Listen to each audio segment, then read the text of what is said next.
परिस्थिती माणसाला घडवती नाही आणि परिस्थिती माणसाला बिघडवती नाही, माणूसच परिस्थिती बिघडवतो, ही सगळ्यात मोठी वस्तुस्थिती आहे.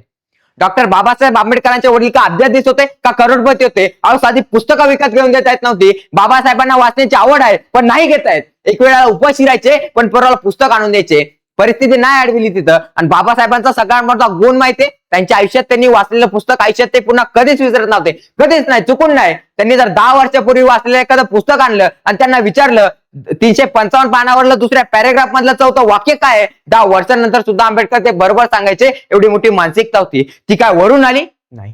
डॉक्टर बाबासाहेब आंबेडकर म्हणतात ती मी स्वतः कमावली. कशी कमावली? माझ्या परिस्थितीतून कमावली. नाहीतर माझी आर्थिक स्थिती नव्हती की मी एखादं पुस्तक विकत घ्यावं. ज्यावेळी एखादं पुस्तक माझ्या हातात पडायचं त्यावेळी मला वाटायचं हे पुस्तक मी विकत घेऊ शकत नाही. आज हातात पडले, उद्या आयुष्यात कधी मिळेल का नाही ते माहित नाही. त्यामुळे आत्ताच असं वाचू की आयुष्यात पुन्हा वाचण्याची गरजच पडता कामा नाही.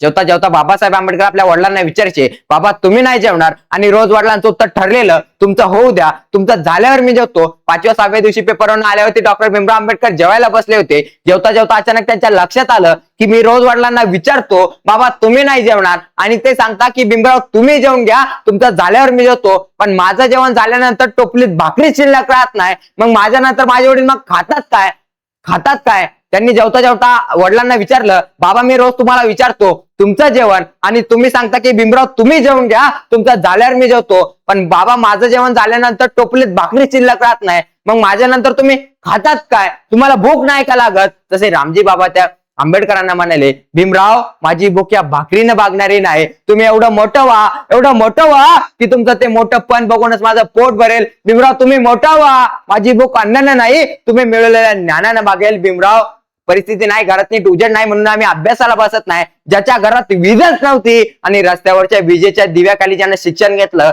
ते डॉक्टर बाबासाहेब आंबेडकर. कोलंबिया विद्यापीठात गेले, आजही तिथे गेला तर त्या प्रवेशद्वारावर लिहिलंय, कोलंबिया विद्यापीठातील शतकातील सर्वोत्तम विद्यार्थी डॉक्टर बाबासाहेब आंबेडकर.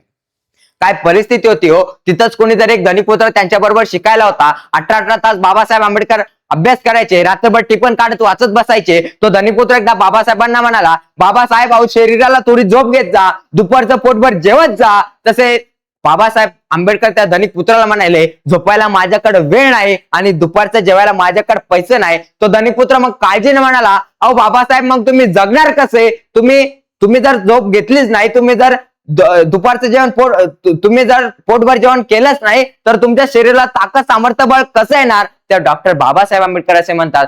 त्यावेळी मला असं वाटतं खसल्यासारखं. त्यावेळी माझ्या डोळ्यापुढे राजश्री शाहू महाराज उभे राहतात. माझे हजारो दलित बांधव माझ्या नजरेसमोर येतात आणि मग माझ्या अंगात बळ येतं. या लोकांसाठी मला घडलं पाहिजे, या लोकांसाठी मला शिकलं पाहिजे. ही तीव्रता ज्यावेळी असते ना पाठीशी, त्यावेळी हातातनं कर्तृत्व घडतं.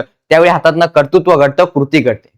पण काय झालंय माहितीये का, जहाज किनाऱ्यावरच सुरक्षित असतात पण जहाजाचा जन्म किनाऱ्यावर राहण्यासाठी झालेला नसतो.